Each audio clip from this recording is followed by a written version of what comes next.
चैतन्य स्वभावी भगवान आत्मा अनादि अनंत शुद्ध चैतन्य मात्र है। ज्ञान मात्र है।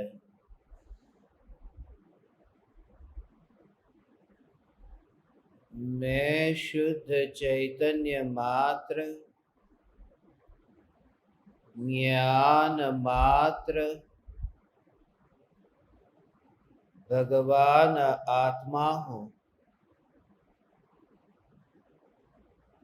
प्रति समय यह जागृति बनी रहे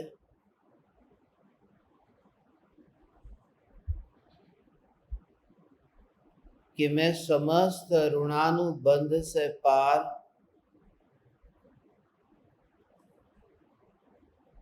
एक शुद्ध चैतन्य सत्ता मात्र हूँ।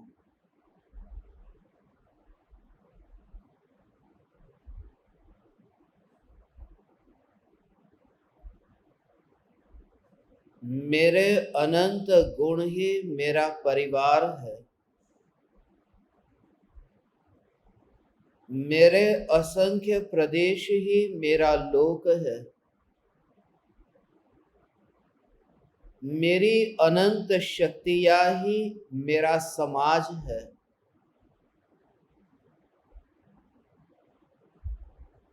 मेरे लिए आत्मा के अनंत धर्म ही मेरी धरती है। तीन लोक के भेद बाहर की ओर देखो तो दिखाई देते हैं। भीतर में देखने पर एकमात्र चैतन्य लोक दिखाई देता है।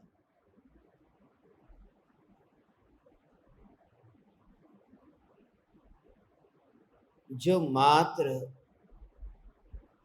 सत्ता स्वरूप है, यह न्यायक देव मैं हूं। अनंत परमाणुओं के साथ ही जब मेरा संबंध नहीं बना तो अनंत परमाणुओं को जन्म देने वाले माता पिता से मेरा क्या नाता। इस मान्यता को निर्दयी होकर के जड़ मूल से उखाड़ फेंकना यही साधक का प्रथम कर्तव्य है कि ये परिवार मेरा परिवार है, ये रिश्तेदार मेरे रिश्तेदार है। ये पूर्व भव का जो कुछ चुकाना बाकी था, ये लेनदार सामने आए हैं। कर्ज चुकाना है और जिसका कर्ज है वह सामने आया है। परम कृपालु देव की वह दृष्टि अलौकिक दृष्टि थी। इसलिए तो कृपालु देव शरीर पर बैठते हुए मच्छर को भी उड़ाते नहीं थे। नहीं उड़ाते थे उसके पीछे ये कोई आग्रह नहीं था, ये कोई हठ नहीं था। अंतर की परिणति ऐसी निर्मल हुई थी और बाहर में भी उनके अंतर में विकल्प भी ऐसे ही आते थे कि कोई तुम्हारे सामने आए कर्ज लेने के लिए तो उस कर्ज को तभी चुका दो जब तुम्हारे पास में शक्ति हो। किसी का रुपया आपने लिया है, वो आपके पास आए कि मुझे वापस लौटाओ, और आपके पास में है तो उस समय ही लौटा देना, क्योंकि शक्ति है अभी लौटाने की तो अभी लौटा दो। कृपालु देव ये कहते हैं कि मैंने कभी इन मच्छरों का खून पिया होगा, आज ये मच्छर उस खून को वापस मांगने के लिए आए हैं। और जब वितराग परिणति की शक्ति भीतर में ऐसी खिली है तब फिर इस अवसर को मैं न गवाऊंगा। इसलिए जितने भी मच्छर आते हैं, आना है आ जाओ, अभी ये कर्ज चुकता हो जाए। मगर उस विकल्प के पीछे वो वितराग परिणति की जो निर्मलता थी वो महत्वपूर्ण थी। उसी के संबंध में आज हमें थोड़ी चर्चा करनी है।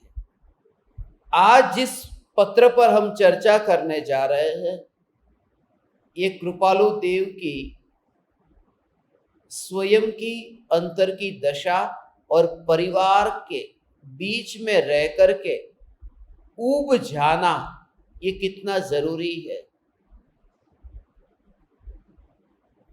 103 नंबर का पत्र है। पहले इस पत्र को पढ़ते हैं और फिर शब्दशः इसके भाव को समझते हैं।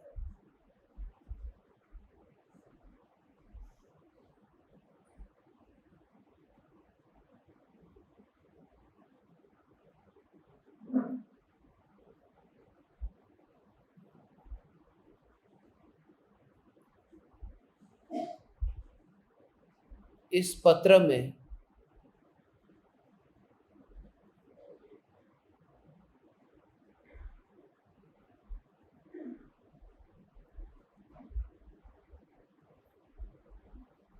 कृपालु देव लिखते हैं,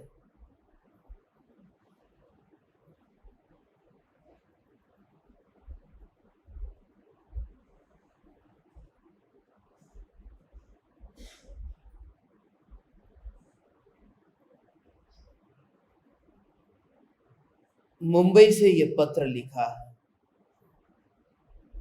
1946 की साल में।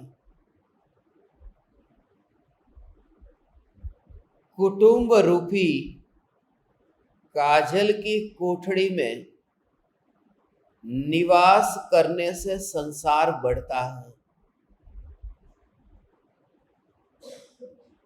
उसका कितना भी सुधार करो तो भी एकांत वास से जितना संसार का क्षय हो सकता है उसका 100वां भाग भी उस काजल के घर में रहने से नहीं हो सकता, क्योंकि वह कषाय का निमित्त है और अनादि काल से मोह के रहने का पर्वत है। वह प्रत्येक अंतर गुफा में जाज्वल्यमान है। संभव है कि उसका सुधार करने से श्रद्धा की उत्पत्ति हो जाए, इसलिए वहां अल्पभाषी होना, अल्पहासी होना, अल्प परिचयी होना, अल्प प्रेम भाव दिखाना, अल्प भावना दिखानी, अल्प सहचारी होना, अल्प गुरु होना और परिणाम का विचार करना यही श्रेयस्कर है। इस पत्र में पूरी संसार भावना का वर्णन कर दिया। लुटेरों के बीच में कैसे बच जाना ये कला बताई है। चोर मेरे मनुष्य जीवन को चोर न ले, उसकी कला बताई है। जिस परिवार जनों को मैं अपना मित्र कहता हूं, उपकारी कहता हूं, हितकारी कहता हूं, सहकारी कहता हूं और ये मानता हूं कि यही मेरे काम आएंगे, कृपालु देव उनके बारे में ये कहते हैं। कृपालु देव परिवार जनों के साथ में रहे, मां के साथ में रहे, पिता के साथ रहे, पत्नी के साथ रहे, बेटे के साथ रहे, भाई के साथ रहे, ये सब रहे, फिर भी कृपालु देव उनसे दूर रहे। और उसका ही तो ये प्रमाण है। ध्यान में बैठे तो ईडर का वर्णन आता है। व्यापार आदि की चर्चा आए तो मुंबई का वर्णन आता है। शतावधान के प्रयोग की चर्चा चले तो मुंबई का वर्णन आता है। साधकों के साथ में साधना का वर्णन आए तो कावीठा का वर्णन आता है, बांधनी का वर्णन आता है, उत्तरसंडा का वर्णन आता है, धर्मपुर का वर्णन आता है। और सबसे बड़ी बात कि आत्मसिद्धि शास्त्र की रचना का जब विषय आए तो नडियाद याद आता है। और इन सभी जगह पर कृपालुदेव परिवार के साथ में नहीं रहे थे।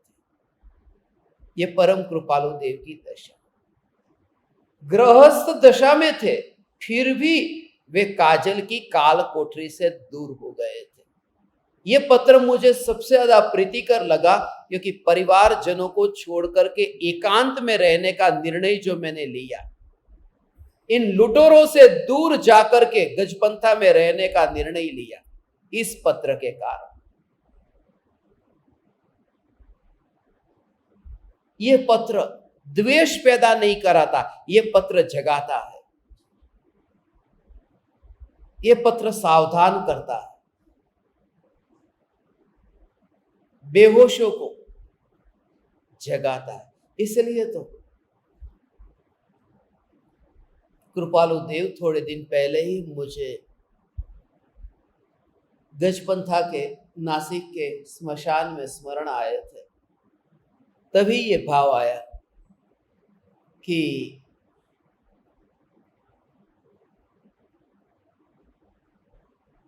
आप मुझे ही समझाते हो,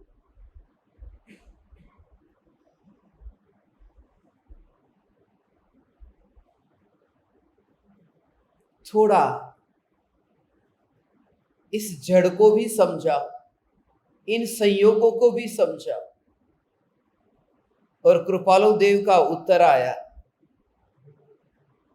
कि हम सोते हुए को जगाते हैं, हम मुर्दे को नहीं जगाते।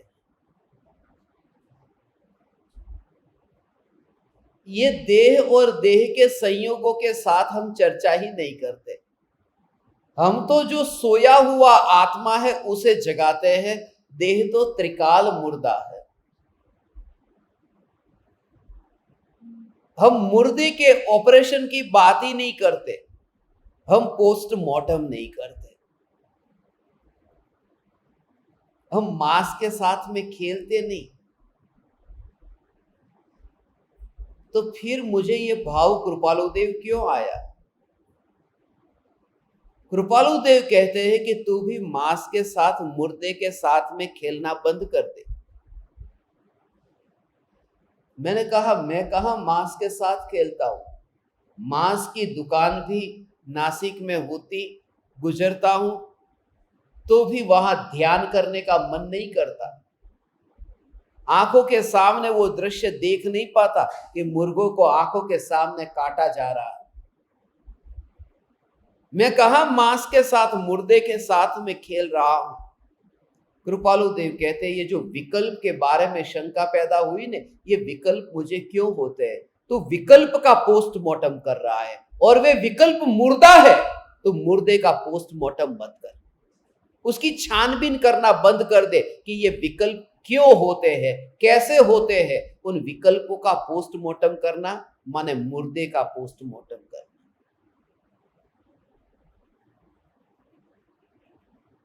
एकांत है और वो बहुत जरूरी है।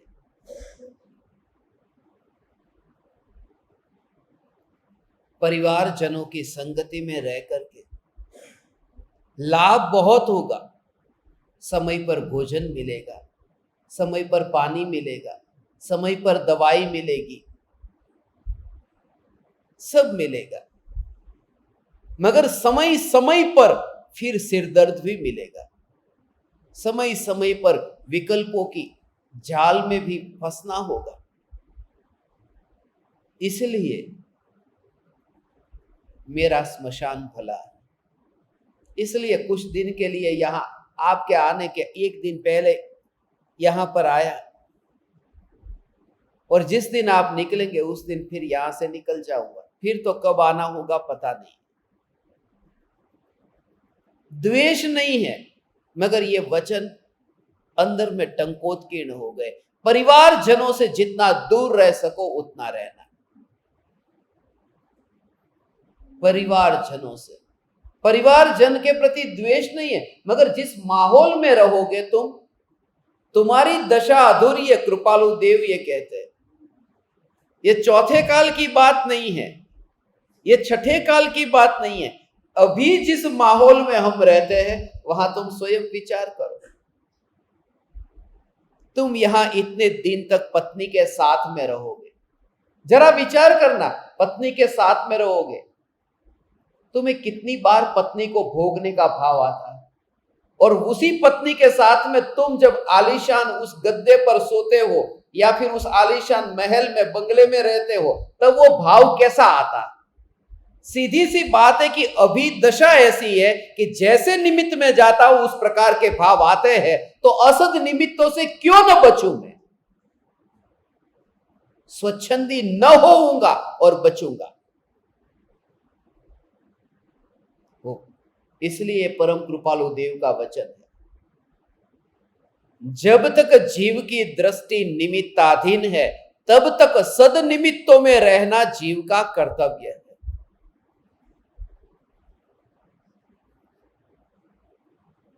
मगर जाओ तो कहां जाओ। कृपालु देव पत्नी को लेकर के कहीं पर भी नहीं गए, जिन जिन स्थानों का मैंने आपको बताया। 4 जीवों को आत्मसिद्धि शास्त्र दिया, मगर उनमें एक भी परिवारजन नहीं था।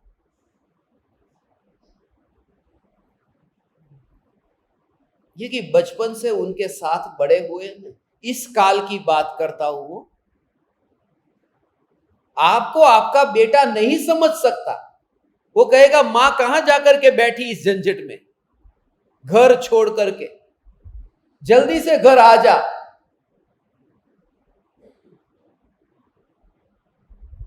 मेरा बाप देखो कहां जाकर के बैठा है। वो नहीं समझ पाएंगे, क्योंकि उनका संसार जो है बस वो इतनी सीमा के अंदर ही है।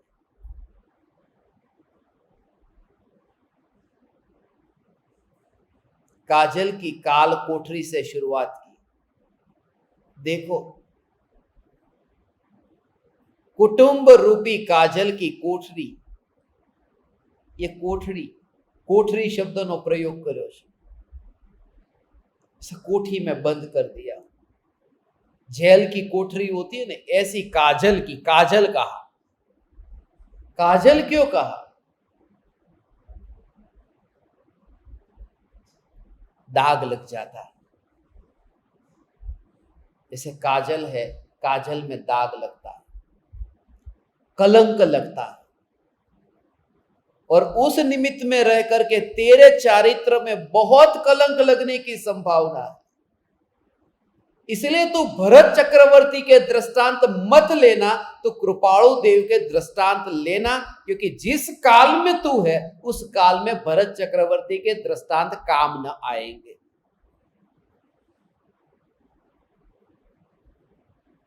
ऐसा ही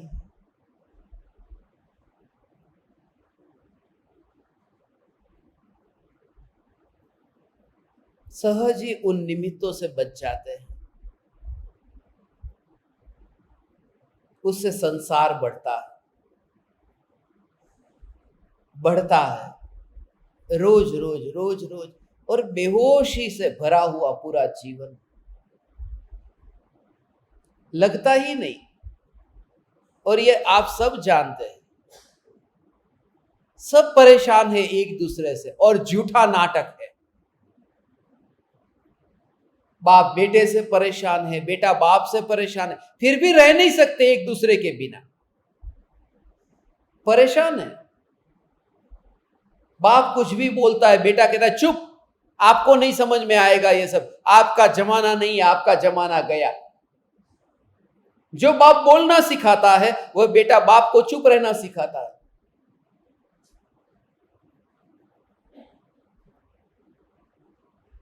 अंदर ही अंदर बेटी मां से परेशान है, कि ये मां मेरे पीछे पड़ी है, मुझे मुक्त रूप से घूमने नहीं देती,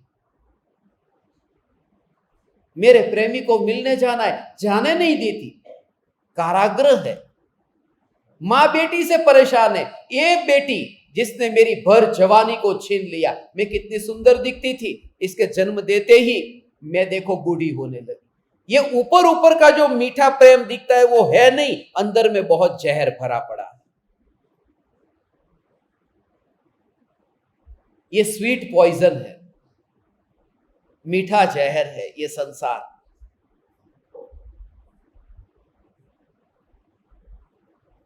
इसलिए कृपालु देव ने इस्लाम में आत्म धर्म की, आत्म सिद्धि की स्थापना कर दी। इस्लाम जिंदाबाद।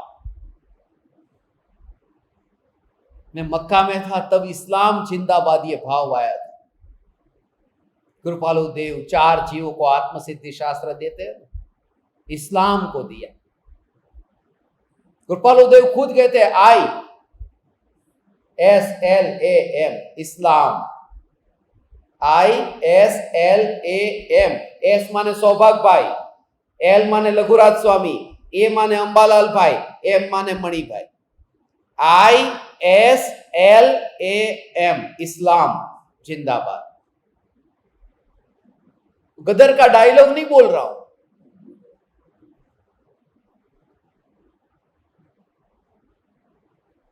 आओ तारा सिंह, क्या सोचते हो? तुम्हें इस्लाम कबूल है? अल्लाह ने तुम्हें अपनी पनाह में बुलाया है, क्या सोचते हो? काशी का बाएक एक राम रहीम, तुम्हें इस्लाम कबूल है या नहीं? आदमी का सबसे बड़ा फर्ज है अपनी बीवी बच्चों की रक्षा करना, तुम्हें इस्लाम कबूल है या नहीं? तो पूरा डायलॉग जो था ना पिक्चर का, मैं बच्चों को बोलता था कि पहले ऐसा ही होता था, जब एक बार फिल्म देखता कि वो सेकंड के साथ में डायलॉग याद रहते थे, कौन कौन सा डायलॉग बोलता। ये डायलॉग नहीं है, ये इस्लाम जिंदाबाद में 5 जीवों को मक्का में, वो वीडियो बाहर भेजा नहीं है किसी को, क्योंकि भेज नहीं सकते वो मक्का का वीडियो। उस देश में बहुत खतरा है कि वहां जाकर के आपने ऐसी बातें की। किसने देखा है वो मक्का का? आपने देखा? आपके घर पे आया था तब मैंने दिखाया। वो घर में बैठ के देखे ऐसा ही है, बाहर चर्चा नहीं कर सकते उसकी। मक्का और मदीना, मुझे जाना था वहां पर, खास में गया, 1 दिन के लिए सुबह गया और शाम की फ्लाइट से वापस आया, जेद्दाह गया था, क्योंकि उस जगह पर जाकर के इस्लाम का भाव आना था। और फिर वहां रिकॉर्डिंग हुआ, उसमें बताया कि इस भाव के लिए इस भूमि पर आया और अब सत्संग प्रारंभ होता है। वो सत्संग जो अभी आएगा 26 दिसंबर के दिन हुआ था 2022 को, अभी 1 साल भी पूरा नहीं हुआ।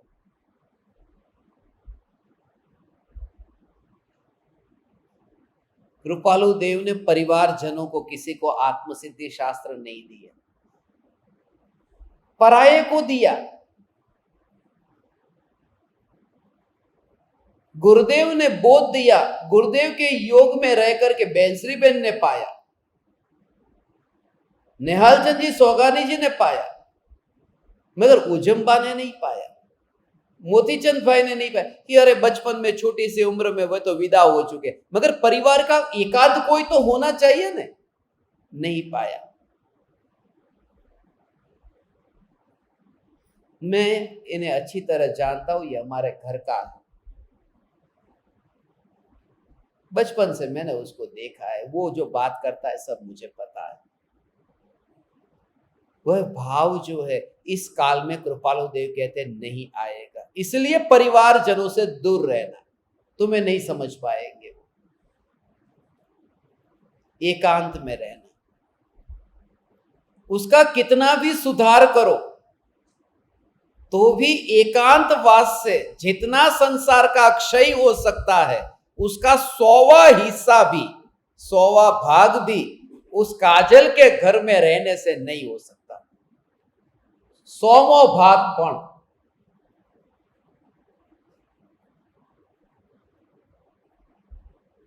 2 टाइम की रोटी की अभी चिंता है, अभी वो संसार मीठा लगा है।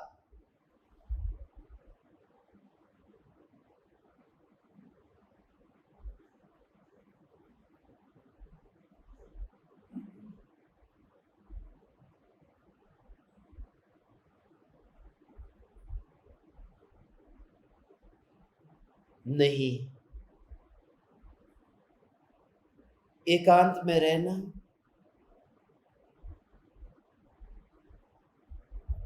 फिर रिश्ते बढ़ते हैं। घर पे रहेंगे, फिर रिश्तेदार भी आएंगे, रिश्तेदारी भी होगी, फिर बातचीत होगी, फिर मित्रता होगी, फिर शत्रुता होगी, बहुत लंबी झंझट होगी। इसलिए जितना हो सके उतना दूर रहना। बेटा घर से भगा दे उससे पहले ही निकल जाना।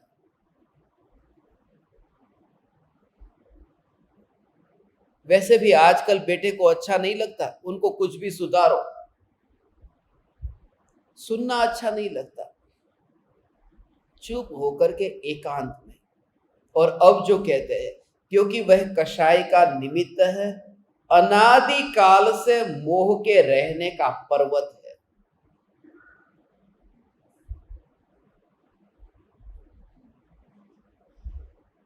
पशुओं में इतना ज्ञान नहीं है जितना मनुष्य में है। ज्ञान का विकास मनुष्य में अधिक है। इसलिए तो मनुष्य की जो शक्ति है, सामर्थ्य है, केवल ज्ञान तक की।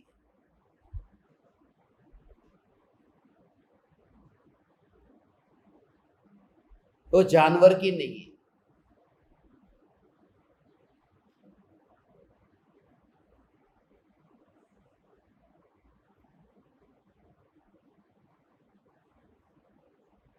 मनुष्य को ज्ञान जो अधिक मिला, उस ज्ञान का सदुपयोग होना चाहिए था, मगर हुआ उल्टा।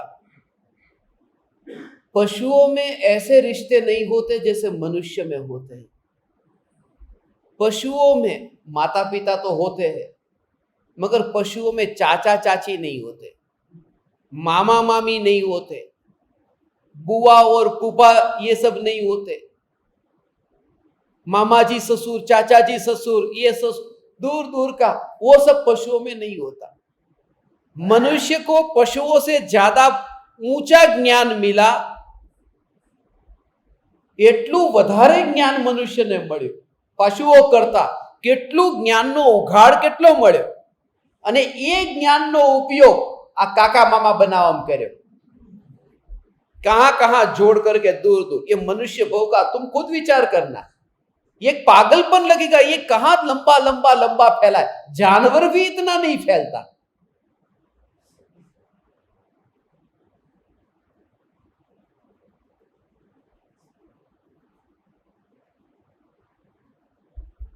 और मुझे तो पहले समझ में ना आया, जब दीदी आती ना घर पे तो मेरे को बोलती ये ससुर आए, तो पहले कोई दूसरे चेहरे वाले आते थे, फिर दूसरे चेहरे वाले, बोला दो दो ससुर है ना ना ना ना के आ ससरा ई ससरा छे, आ काकाजी ससरा छे, અને કાલે મામાજી સસરા આવવાના છે। કેટલા કેટલા સસરા છે। છોકરાના છોકરાના આ બધી આ વેલો जानवरों में यह नहीं होता। वो जो पेड ट्री आपके सबके घर में तो होगा, नहीं होगा तो दिमाग में होगा कि कौन बाप था, उसका बाप कौन था। घर में नहीं होगा तो दिमाग में तो होगा। तो आप बनावे ना वेलो, और उसमें भी एक इंटरेस्ट आता है कि बेटा होना चाहिए, बेटी नहीं, एक बेटा तो चाहिए। हर एक सास अपनी बहू को कहती एक बेटा चाहिए, कोई कोई कहती है दो चाहिए, कि एक आध में कोई एक्सीडेंट हो जाए तो एक एक्स्ट्रा होना चाहिए। सच कहता हूं, मुंबई में मुझे किसी बहू ने बताया था, मेरी सास मेरे को ये बोलती है मुझे एक भी बेटा नहीं चाहिए, वो कहती है दो, क्योंकि ये कभी काल ऐसा खराब है, कोई एक्सीडेंट हो गया तो ये वंश कैसे चलेगा। तो स्पेयर में एक तो चाहिए।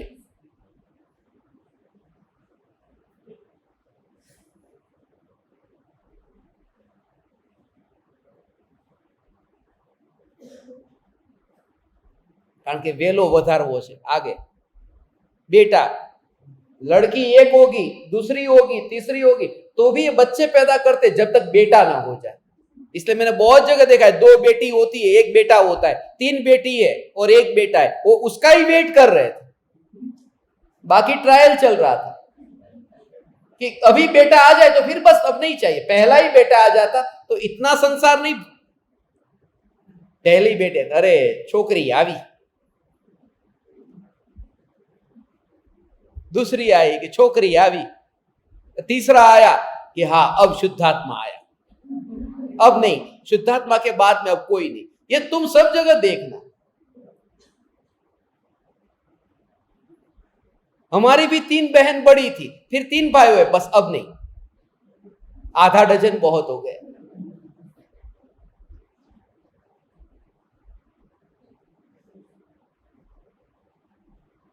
ये संसार इतना ही। और ये बेटा चाहिए मनुष्य भोग के लिए, और बेटी अच्छी लगती है जानवरों के लिए। अपने घर में भैंस रखी हो, गाय रखी हो ने, तो पाड़ी आवे तो गमे, पाड़ो न गमे। मनुष्यना अंदर छोकरो गमे અને જાનવરમાં છોકરી ગમે, કારણ કે છોકરી આવે તો એનો વેલો ત્યાં વધે પાછો, આને વેલા જ વધારવા છે, એનો વેલો વધે, उसका बेटी का उसका भी परंपरा चलेगी ऐसा।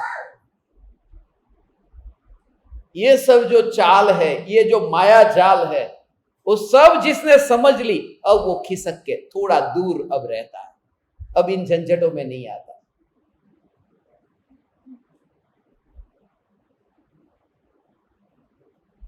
इसलिए मुर्दे के साथ में इतना सुरक्षित महसूस करता हूं जितना एयर कंडीशन वाले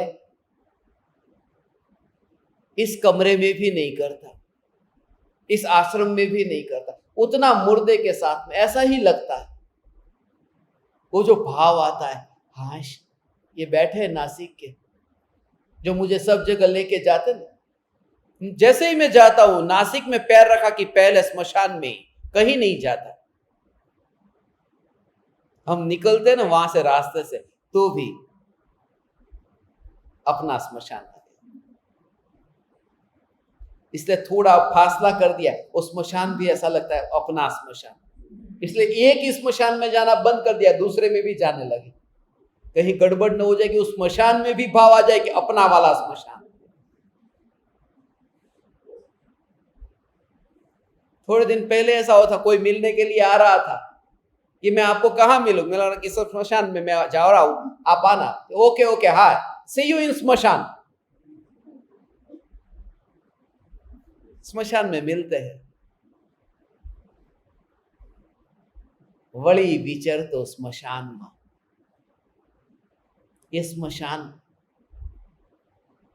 मृत्यु के बोध के लिए बहुत जरूरी है। जलते हुए मुर्दे को बार बार देखो, बहुत जरूरी है। इसलिए कहता हूं, धक्का मार करके कोई अलग कर देता है। जो थोड़े दिन पहले ही वो जो चिता जल रही थी, जलती चिता,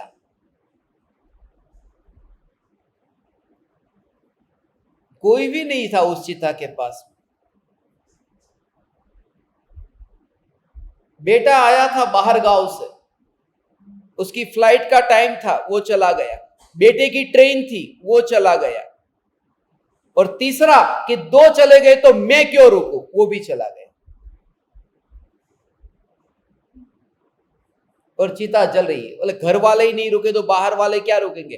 पूरा स्मशान खाली है, पीछे देखोगे ना कोई नहीं है, और वो मुर्दा भी पूरा नहीं जला। वो वीडियो में आप देखते हैं ना, पीछे पूरा खाली पड़ा है। और वो मैंने आंखों से देखा उनको, सभी को जाता हुआ, झगड़ता हुआ, लड़ता हुआ। और वो दृश्य देख करके फिर क्या मैं कर रहा हूं यहां?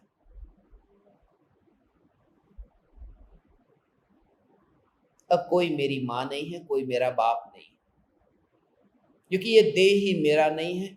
बस खत्म हो गया।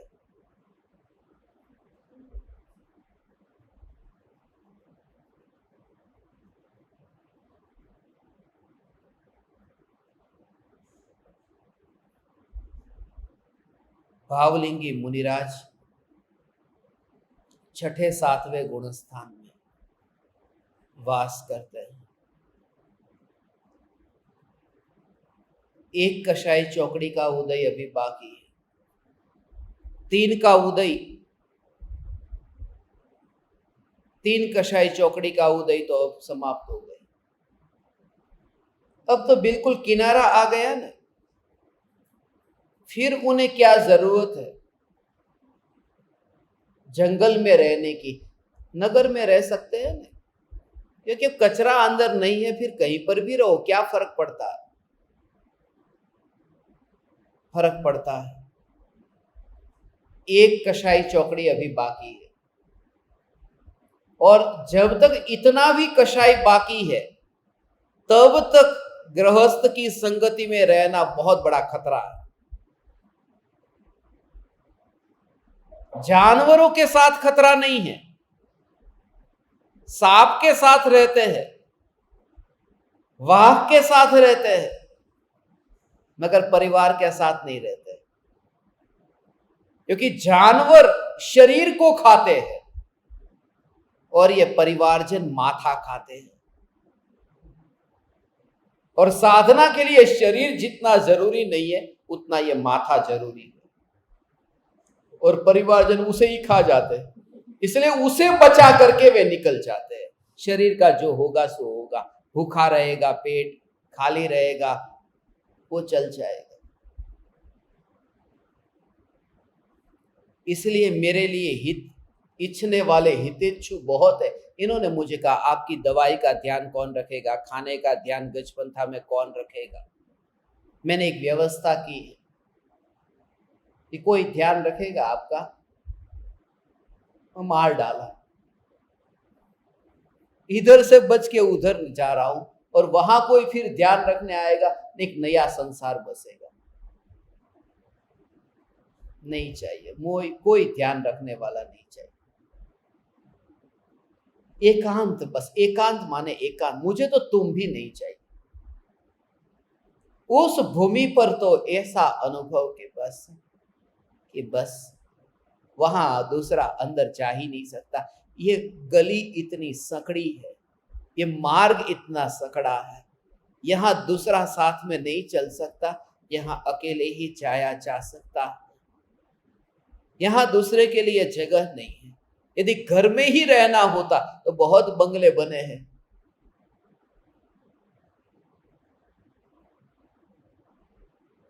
पाइप याद है ना, बहुत बंगले बने।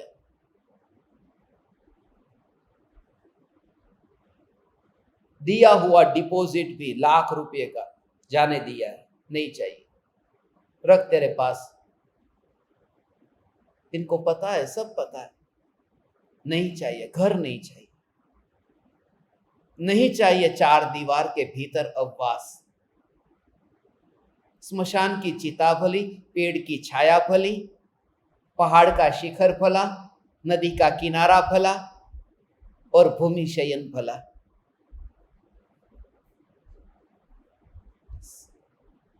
नया संसार नहीं बसाता।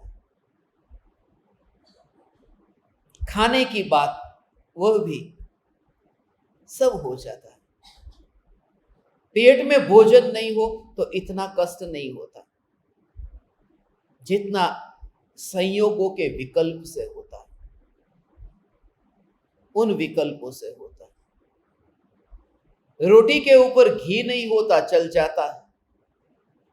विगन हो गए तो वो चल जाता है। खाना भी नहीं मिलता अब तो, क्योंकि सब जगह भोजनशाला भी होती है तो घी डालते हैं। सब जगह घी वाली रोटी, सब्जी में भी बोलते हैं घी डला है।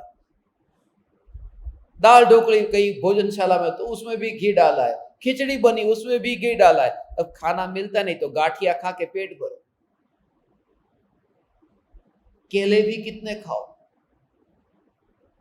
या फिर ककड़िया खाओ, मगर वो मीठा लगता है। परिवारजन नहीं चाहिए, क्योंकि ये मार्ग पर अब सिद्धों से मिलने जा रहा हूं, और जाल को लेकर के, जंजाल को लेकर के सिद्धों के पास नहीं जाते। इसलिए वहां किसी को पूछना भी नहीं पड़ेगा। जिस दिन मुनि होऊंगा उस दिन किसी को पूछना भी नहीं पड़ेगा।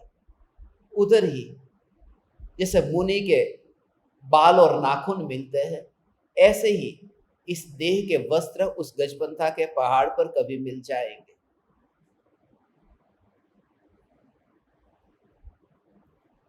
ऐसे ही मगर तैयारी और प्रलोभन बहुत मिलेंगे, बहुत मिलेंगे। पूरा घर बसा देने को तैयार है, एक नहीं ऐसे बहुत लोग हैं। मगर भगवान क्या करूं मैं? एक बार वो एकांत का अनुभव हो जाए ना, फिर धन का ढेर उसकी बरसात कोई कर देने। कहां डालूंगा तेरा धन, कहां डालूंगा तेरा वैभव, तेरा घर, तेरे नौकर चाकर, तेरा आहार, मैं कहां डालूं? उस सत्ता में ही ऐसी चैतन्य चैतन्य चैतन्य। मैं तो एक विस्फोट को देखने के लिए लालायत हूं। उस विस्फोट को देखना चाहता हूं दूर से, जब ये राख फटेगी। जैसे बच्चा पटाखे को दूर से फटता हुआ देखता है और तालियां बजाता है, क्योंकि मैं बच गया, मैं नहीं फटा, फटाका फूट गया। ये देह फूटेगा ऐसे ही, मगर चैतन्य दूर से ऐसे देखे कि मैं तो वहां नहीं फट रहा हूं, ये देह फट रहा है। ऐसा दृश्य देखने के लिए मैं इंतजार कर रहा हूं। उसकी टिकट मैंने खरीद ली है। उस टिकट का नाम ही सम्यक दर्शन। वो टिकट के बिना वो खेल देखने को नहीं मिलता कि दूर से दृष्टा रहो और ये विस्फोट को तुम देखो, ये देह के विस्फोट को। और पता भी नहीं चलता थोड़ी देर के बाद में कि ये पटाखे के परमाणु कौन से थे और जमीन के परमाणु कौन से। थोड़े दिन के बाद में, ये थोड़ी देर के बाद में ही, दिन क्या, लोग चलते हैं और पता नहीं वो कागज और मिट्टी ऐसी मिल जाती है, पता भी नहीं चलता कि यहां कभी पटाखा था। ऐसे ही ये देह का होगा, मगर उस सत्ता की अंतर की अनुभूति। हे चैतन्य परमात्मा, यदि तू भाव से इसी को ग्रहण कर, इसी को भाव से ग्रहण कर, तुझे भी कोई दूसरा न देखेगा। ये तेरी ही बात मैं करता हूं, तेरी ये दशा होगी। तो अंतर में यह अनुभव करेगा, एक विस्फोट होगा। पटाखा वो बाती में अभी माचिस से जैसे जला तो दिया है, अब बस कुछ सेकंड ही लगती है, बस बच्चा दूर चला जाता है। जैसे ही बाती में वहां पर माचिस की तिल्ली को ऐसे ही जलती हुई टच कर दिया, अब दूर चला जाता है। अब विस्फोट होगा। अब ये तैयारी है। ऐसे ही आ आ आ आ आ आ आ अंतर में, और वो ज्ञान इतना निर्लेप रह करके अपने में परिणमित होता है और विस्फोट किसी और में। वो मध्य लोक का पहाड़ फटता है, भूकंप से लावा बहता है और सिद्ध वहां पर अस्पर्शी रहता है, क्योंकि मध्य लोक में लावा बहता है ना। वो विस्फोट हुआ, जो प्रलय हुआ, उस विस्फोट से ऐसा ही तो ये रूप है। पहाड़ को देख करके वही तो याद आता है, ये देह है क्या? ये मांगी तुंगी के पहाड़ को देखते हो, कैसा आकार है उस पहाड़ का? वो कैसे बना होगा ये पहाड़? ये पहाड़ बना है लावा से। वो लावा ही इतना निकलता है कि ऊपर तक इतना फैलता है कि सूखे सूखे उससे पहले ही वो आकार तैयार हो जाता है, वो पहाड़ बन जाता है। वो एक लावा जमीन में से निकलता है, ऊपर तक ऐसे फैलता है। ये पहाड़ के आकार तुम देखो, कैसे कैसे आकार वाले ये पहाड़ है। तो वो दिखाई देता है, तुम्हें ये दिखाई देगा। ये शरीर, पेट में भोजन न हो और लावा बहता, और उस लावा से ऐसा कि ये देह अभी बिखरा, अभी ये लावा उड़ा, मगर सिद्ध भगवान उस लावा में चलने नहीं आते, वो नीचे गिरते ही नहीं है। ज्ञान परमाणु में गिर ही नहीं सकता। ये ज्ञान मात्र सिद्ध, ये मैं हूं, ये तुम हो, ये तुम हो। बस भगवान,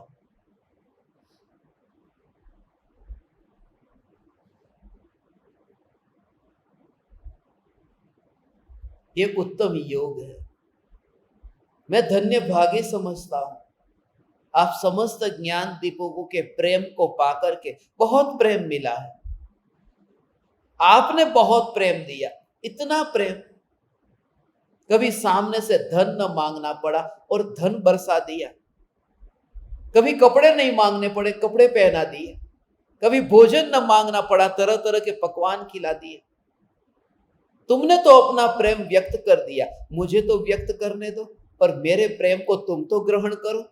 और मेरा प्रेम इतना ही है कि वो लावा बहे तो सिद्ध लावे में नहीं आता, इतना अनुभव करो। ये पटाखे को तुम दूर से फटता हुआ देखो, मेरे प्रेम को स्वीकार करो। इसी तरह से हे चैतन्य परमात्मा, हे ज्ञान दीपक, इसी तरह से प्रेम को ग्रहण करो। ये दो तरफा प्रेम है। आपने तो अपने पास में जो था वो मुझे दिया, अब मेरे पास है वह तो लो, वह तो स्वीकार करो। रिटर्न गिफ्ट तो दे रहा हूं, तुम लो तो सही। अंतर में ये पटाखे का विस्फोट, और इतनी शांत ऐसी स्थिरता में रह करके फिर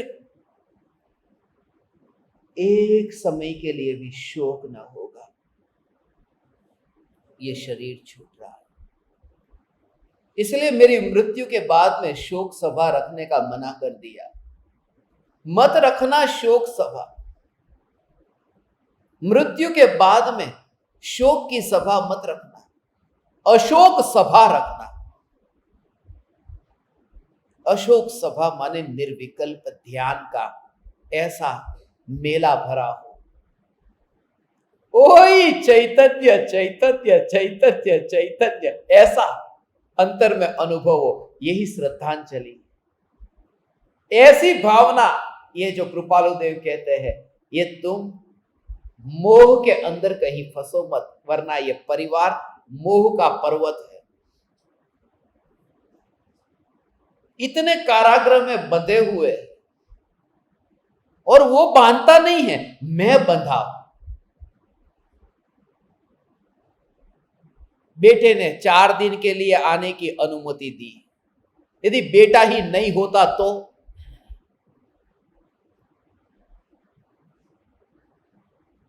बेटे ने अनुमति दी। ये सब ड्रामा है। बेटा ज्यादा प्यारा है, चैतन्य की पुकार कम प्यारी। ये सब बहाने हैं। जैसी जिसकी रुचि, ऐसा उसका समर्पण, ऐसा उसका समर्पण। निमित्त बहुत मिलेंगे फंसने के, फंसना नहीं फंसना हमारे ऊपर है। वह प्रत्येक अंतर गुफा में जाज्वल्यमान है। वो मोह अंदर में जल रहा है, सभी के अंदर है।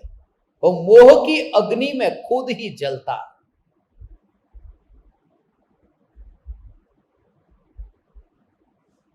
खुद ही आग लगाता है, उस आग में खुद जलता है। वो आदमी भला है जो अपने को जला दे। कैसी जलन होती होगी। खुद को जलाए कोई आत्महत्या करे। जो सती होती थी पहले के जमाने में, वो खुद जलती थी, जलती नहीं थी, जला दी जाती थी। वो सती की प्रथा में जला दी जाती थी, और तो उसको सती प्रथा बोलते, नाम ऊंचा दे दिया। मगर उस प्रथा की विधि थी, आपने तो देखी नहीं होगी, मैंने पढ़ी है। ढोल नगारे बजते थे, उत्सव था वो सती का।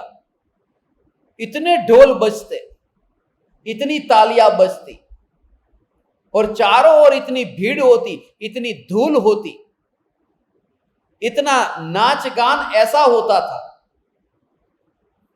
वो ढोल नगारे का नाच गान, इतना ढोल बजाते थे सती होती तो। वो कोई उत्सव नहीं था, सिर्फ इतना था कि उसको आग में जब डालना है तो उसकी रोने की आवाज दूसरों को न सुनाई दे, ये ढोल की आवाज में वो आवाज दब जाए।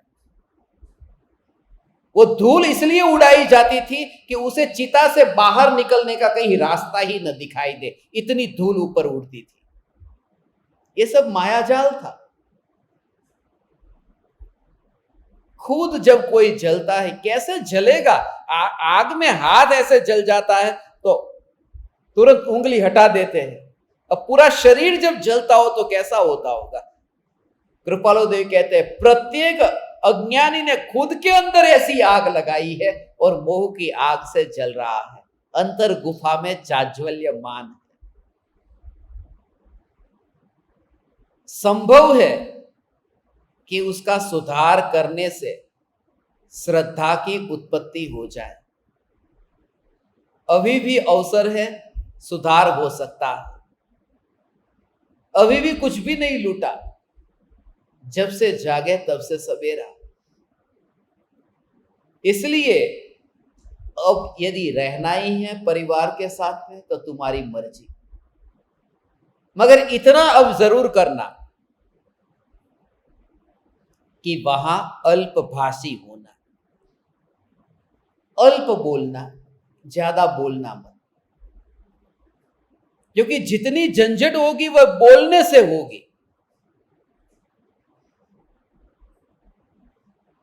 वहां यह कहावत तुम्हारी काम ना आएगी, बोले ना बोर वेचाए। वहां तो नव बोलवा नव गुण। वो नव गुण कौन से वो पता है? वो नव गुण है, मुझे भी नहीं पता। बोलते हैं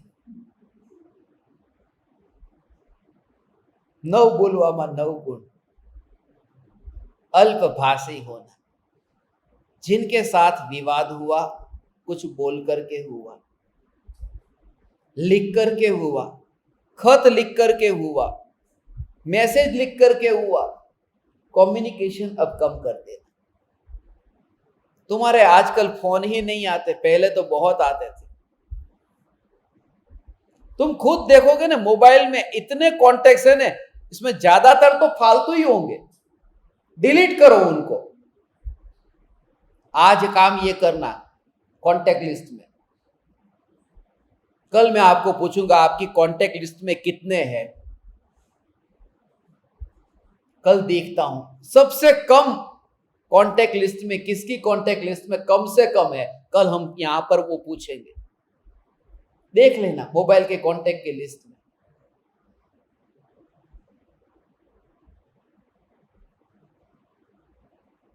बहुत मर्यादा सीमा में जिनसे बात करेंगे, पुकार निकले तो एक ही 10, कम बोलना,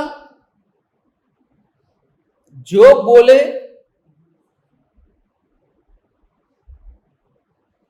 वह मीठा बोलना, और बोले वह सत्य बोलना। मीठा भी ऐसा नहीं, सत्य बोलना। और चौथी बात, असमय में मत बोलना। ये 4 बातों का ध्यान रखना। सत्य भी मत बोलना, असमय में, मीठा भी मत बोलना, सत्य भी मत बोलना, असमय में। इसलिए समय का ध्यान रखना। राम का नाम सत्य है, मगर किसी की शादी में ये मीठे वचन, ये सत्य वचन, ये अल्पभाषी छोटा सा सूत्र, मगर वो शादी के टाइम पर राम नाम सत्य है ये मत बोलना, उसे कहते हैं असमय में बोला। तो 4 बातों का ध्यान रखना। एक तो कम बोलना, बोलना पड़े तो बोलना, मगर मीठा बोलना, मीठा बोलना और सत्य बोलना, खाली मक्खन मत लगाना, सत्य बोलना, और सत्य बोल करके भी असमय में न बोलना। यह अल्पभाषी होना, उसका पूरा भाव, अल्पहासी होना, ये उसमें भी फंसने की संभावना है। खास करके हंसने से क्या होता है, हंसी तो फंसी, ऐसा अर्जुन के साथ हुआ था। इस वजह से ये हंसने का मना किया।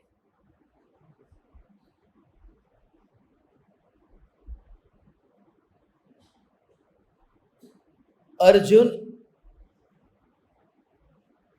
एक नृत्य देख रहा था, उस नृत्य में वो नृत्यांगना जो थी,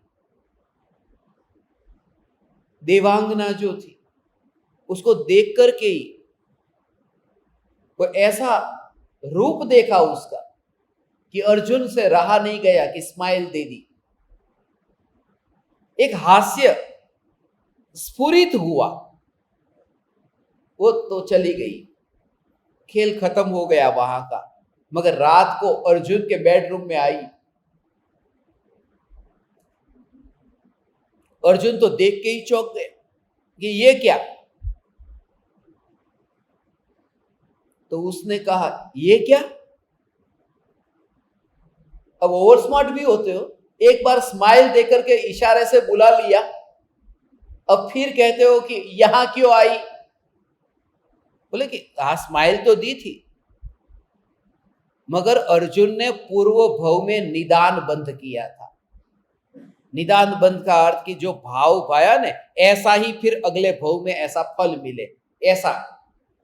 तो निदान बंध ऐसा किया था कि मेरा जन्म अगले भव में सुंदर स्त्री के पेट से हो, वो भाव ऐसा पाया, और पुण्य भी ऐसा था उसका कि ऐसा ही हुआ। तो अर्जुन ने कहा मैंने पूर्व भव में निदान बंध किया था कि सुंदर स्त्री से मेरा जन्म हो, और कुंती के पेट से मेरा जन्म हुआ। कुंती बहुत सुंदर थी, मगर जब मैंने तुझे देखा तो मुझे लगा कि कुंती से भी ज्यादा सुंदर तो तू है। तो अगले भव में यदि मां मिले और जन्म मिले तो तू मेरी मां बने, तेरे पेट से मेरा जन्म हो, ऐसा भाव आ गया। मगर वो भाव आया कि तुरंत ही फिर हंसी आ गई कि हे अर्जुन, अभी तुझे जन्म लेना है, इसलिए अंदर से हंसी आ गई। वो अंदर क्या चल रहा था और सामने वाला क्या समझा,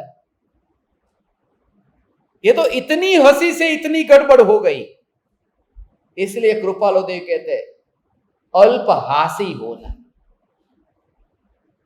कहीं पर भी फंसने की संभावना है। और ये तो पुरुष का हास्य था, अब स्त्री हंसेगी तो और ज्यादा खतरा है। इसलिए मैंने बेंसरी बेन का एक भी फोटो या वीडियो में कहीं हंसता हुआ नहीं देखा। और गुरुदेव के प्रति भक्ति अपार है, ऐसी भक्ति भी किसी की न देखी।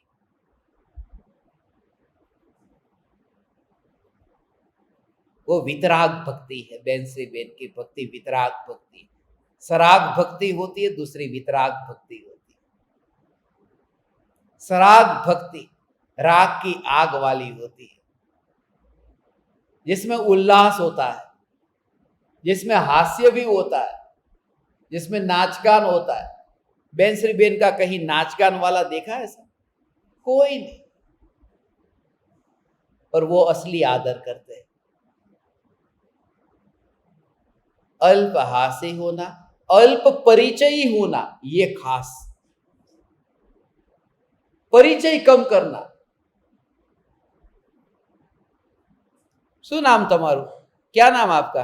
ऐसा वहां से शुरुआत मत करना। તમારું નામ શું? કયા ગામથી આવ્યા છો? કયા રાજ્યમાં પડે ઈ? अच्छा, અને તમે? ધીરે ધીરે ધીરે વાત ચાલુ થાય। अच्छा अच्छा, व्हाट्सएप वापरो છો? हाँ, खाली हाय કરીને મોકલાવી દો, પછી હું રિટર્ન કરીશ। और चालू हुआ फिर। ऐसे ही तो होता है। कहां से शुरू हुआ था? अभी मुंबई में थोड़े दिन पहले एक तलाक हुआ, वो कहां से रिश्ता चालू हुआ था? किसी की पार्टी में मिले थे वो, और पार्टी में मिले थे तब भी बात भी नहीं की, और नाचते नाचते उसने मुझे बताया वो लड़का अंधेरी में रहता है।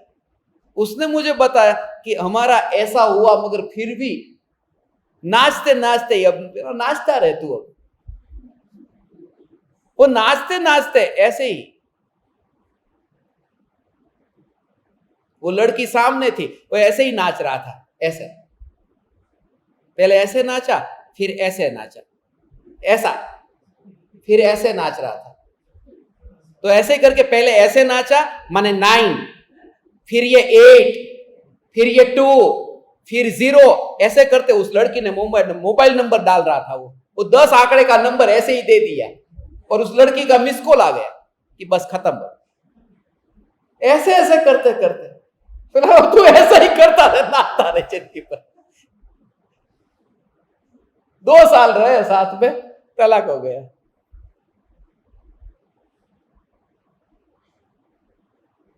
अल्प परिचयी, जानने का ही नहीं, जानने का नहीं माने ऐसा नहीं है कि द्वेष है, मगर अंदर में मेरा प्रयोजन नहीं है। कुछ लोगों को चैन ही नहीं पड़ता जब तक इधर उधर चेहरा न घुमाए, होर्डिंग बोर्ड पढ़े नहीं, तब तक चैन नहीं पड़ता। नीचे देख करके, मुझे तो इसके लिए कृपालु देव, बेंसरी बेन और गुरुदेव ही स्मरण में आते हैं। अल्प परिचयी होना, अल्प प्रेम भाव दिखाना, ये बात खास। प्रेम भाव ज्यादा मत दिखाना, वो भी भारी पड़ेगा। बहुत ज्यादा प्रेम भाव मत दिखा। ये परिवारजनों के बीच में रहेगा। બધાને ઓઢામણીઓ ઓછી કરવી। ઓઢામણી ખબર ને, वो तिलक वगैरह करते हैं ना। आज आपने मानो कि आज 500 रुपया किसी को दिया और फिर कल 400 देंगे ना, तो फिर गड़बड़ हो जाएगी कि देखो अब प्रेम कम कर दिया, पहले तो 500 देते थे, अब तो महंगाई हो गई। ऐसा होता है कि नहीं? ऐसा एक नौकर था, सेठ के वहां काम करता था और इतना पैसा देता था, एक्स्ट्रा देता था, प्रेम से देता था, और एक बार देना बंद कर दिया। कहा कि इस बार तुझे नहीं मिलेगा, मेरे बेटी की शादी है इस महीने में। तो गुस्सा आ गया, मेरे पैसे से तुम अपनी बेटी की शादी कराओगे? मेरे पैसे से। एक अधिकार लगता है कि वो पैसा भी मेरा था। और यदि तुमने 1000 बार किसी को दिया होगा और 1001वीं बार नहीं देंगे, तब वो शत्रु बन जाएगा। इसलिए पैसा भी उसको ही देना, उतना ही देना। रिश्तेदारों में भी पैसा उतना देना जितना भूलने की आपकी शक्ति हो कि ये गया। ज्यादा प्रेम भाव मत दिखाना। दिखाना लिखा है, रखना अंदर, दिखाना मत। जो हमारे लाडले करते हैं, बहुत प्रेम है, तू अंदर ही रख, फिक्स डिपॉजिट में, बाहर मत निकाल। हमेशा मैं उसको कहता हूं, मेरे अंदर जितना प्रेम है उतना किसी के अंदर नहीं है, और हमेशा कहता हूं अंदर ही रखना, दिखाना मत। इसका भाव यह है। अल्प भावना दिखानी, ये भी मेरी ये भावना है। एक मंदिर का निर्माण कराना, ऐसा हो जाए और कल फिर पैसे ही नहीं है जेब में, अब सामने वाला इंतजार करके बैठा है क्योंकि तुमने भावना दिखा दी। इससे अच्छा मुंह ही नहीं खोलने। अल्प सहचारी होना, साथ में भीड़ को लेकर के नहीं चलना, एकांत, अकेला। कंपनी को लेकर के नहीं निकलना। अल्प गुरु होना, मौका मिले कि दूसरे को समझाने की चालू मत करना, जो अक्सर लोग करते हैं। यहां से उठने के बाद में बाहर जाकर के नया शिष्य समुदाय होता है, ऐसा होता है। ये मांगीलाल को बहुत समझाता था, तो मैं उसको पूछता, मांगीलाल कि सच बता तेरे गुरु कितने? पूछता कि नहीं, हमेशा पूछता तेरे गुरु कितने, सच बता। वो बोलता एक, मैं एक नहीं, सच्चा बता तो उसकी ओर देखता, समझाओ मत कि नहीं मैं गुरु होना नहीं चाहता, मगर ये समझाने का भाव है, ये भी खतरनाक है, मत समझा। कृपालु देव ये कहते हैं, मगर सामने वाला थोड़ा समझे तो अच्छा है ना, सामने वाला समझे तो अच्छा है, मगर तू खुद तो समझ ले, फिर सामने वाला समझे तो अच्छा है। अब दूसरे के अंधा है, उसकी आंख का ऑपरेशन हो तो अच्छा है ना, मगर तू अंधा होकर ऑपरेशन चालू करता है तो और खतरा है, कभी ठीक होगी वो भी अब खत्म हो रही है। इसलिए कृपालु देव कहते हैं अंधा दूसरे की आंख का ऑपरेशन न करे तो बेहतर है, अल्प गुरु होना। और इसका दूसरा भाव यह भी है, कृपालु देव उस समय सभा भर करके हजारों लाखों को इकट्ठा कर सकते थे, क्योंकि शक्ति थी। जब वो शतावधान के प्रयोग की शक्ति थी उनकी, उस समय तो जर्मनी से, फ्रांस से, इंग्लैंड से, वहां की यूनिवर्सिटी से, वहां के इंस्टीट्यूट से उनको आमंत्रण मिला था। सब वहां पर ले जाकर के बॉन और बर्लिन में, आज भी कृपालु देव मेरे जाने से पहले वहां प्रवचनसार पहुंच गया है, यूनिवर्सिटी ऑफ बॉन और बर्लिन में हरमन जैकोबी लेकर के गया था, वहां पर पहुंच गए कृपालु देव, मगर वो फैलना नहीं चाहते थे, शिष्य का समुदाय नहीं बढ़ाना था, बस इतने जीव के बीच में ही रहना है, ज्यादा फैलना नहीं, और वो भी इनके संग में रह करके मेरा सत्संग होता है, बस अल्प गुरु होना और परिणाम का विचार करना, ये खास, इसके दो भाव है। एक तो ये कि परिणाम का विचार करना, कोई भी काम करो तो उसका रिजल्ट क्या आएगा, उस परिणाम का विचार करना।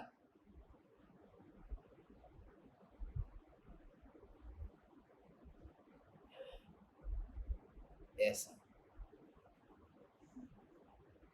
परिणाम का विचार करना, ये पूरा पत्र एकांत में रहने का है, भीड़ से दूर रहने का। भीड़ में गए, एक की संगति में भी गए तो कचरा। एक आदमी के बारे में मैंने सुना है कि वह जंगल में एक कोठरी बनाई थी, उस कोठरी में साधना करने जाता था, अपने मित्रों को नगर में कह के जाता, ओ समय हो गया पता ही नहीं चला, 2 मिनट लूंगा, अपने मित्रों को कह के जाता कि मैं 8 दिन के लिए जा रहा हूं साधना के लिए, और पत्नी को, परिवार को, सबको छोड़ करके, और 4 दिन में वापिस आ जाता। कभी बोलता कि महीने के लिए जाता हूं और 4 दिन में वापिस लौट आता। तो उसके मित्र पूछते कि क्या होता है, तुम वापिस क्यों आ जाते हो? बोले मेरी साधना भंग हो जाती।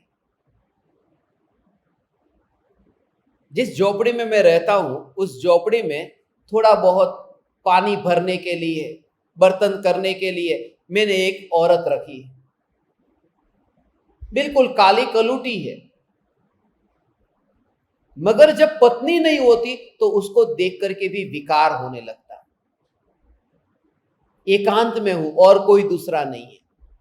कृपालु देव का जो वचन है वो इतना प्रैक्टिकल है, एकांत में अकेली स्त्री के साथ पुरुष न रहे और पुरुष स्त्री के साथ न रहे, स्त्री पुरुष के साथ न रहे, कैसे भी करके उस संग को छोड़ दे। और यह बात न करे कि मेरी परिणति निर्मल है, मेरे अंदर पाप नहीं है। तेरे अंदर पाप नहीं है, नहीं, मुनि के अंदर पाप नहीं है, फिर भी मुनि दूर रहते हैं, तो मुनि से तो ऊंचा नहीं है ना।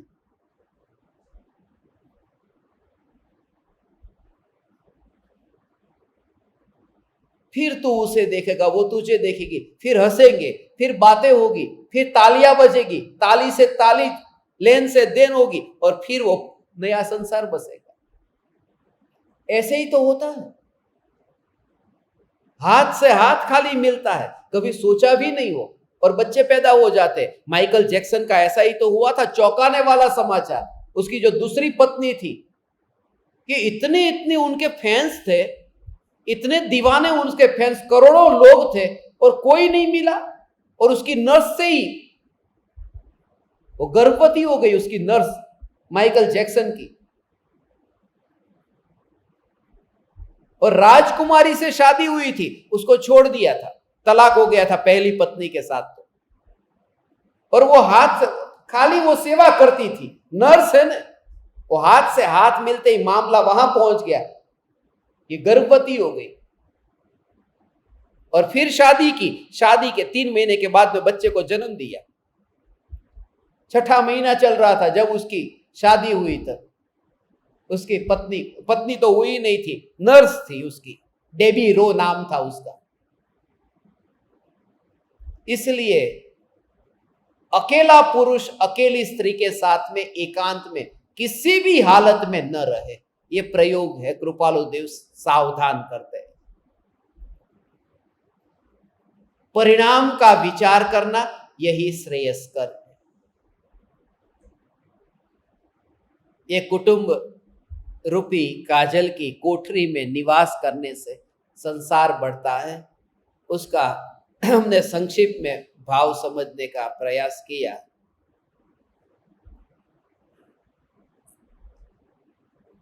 अभी कल सुबह हम ऋणानुबंध गाथा के लिए 6:08 पर मिलेंगे। 6 बजे सब आ जाए अंदर।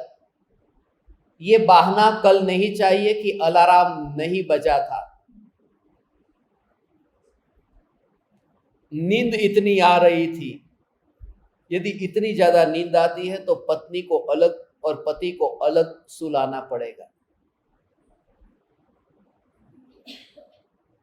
बिल्कुल सुबह 6 बजे यहां सब हाजिर हो जाएंगे। तो स्फूर्ति के साथ में कल जो प्रकरण लेना है, प्रवचन सार की 191 नंबर की गाथा लेनी है। भाषा कठिन है मगर भाव इतने मधुर है, कल सुबह हम समझेंगे। 191 नंबर की गाथा और गुरुदेव का वचनामृत का जो बोल है 29वां 29 नंबर का, वो कल सुबह फिर 10:23 को लेंगे। आगे की बात कल कहूंगा। आप समस्त ज्ञान दीपकों को प्रणाम करता हूं, मेरे प्रणाम स्वीकार।